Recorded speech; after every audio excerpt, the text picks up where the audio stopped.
prospectively पहिले inventory of C and D category hotels have gone so high in the last couple of years. थंय तांकां तितल्या रेटी तितल्या लोकांक थंय ताका लोक कमी आसात पूण upper category of hotels they are being filled up. So the challenge here is dual. One is whether we can restrict right now the further registration of C and D category hotels.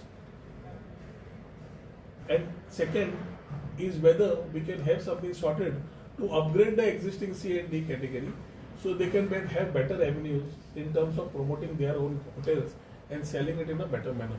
Boutique hotels, बाकीच्या समज तांकां upgrade करपाक मेळटा कित्याक upgrade केल्ले facilities लोक मेळटा.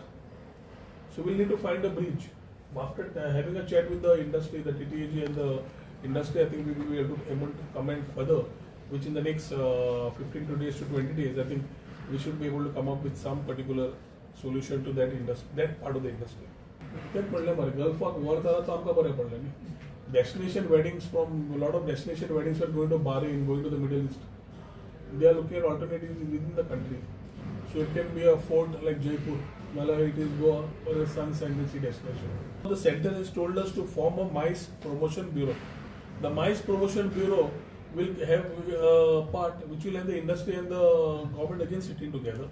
And that MICE bureau will not only talk about weddings, they will talk about conferences, they will talk about events, they will talk about meetings, they will talk about getting everything together under one window. That will leave a very clear part for our event managers or the friends of the event industry, unregistered tour operators who are curating events in the hinterlands without any responsibility nor any concern about the environment. So as we talk of regenerative tourism, you have ambassadors like Parag who have been not looking at a business model but to promote Goa in the right manner.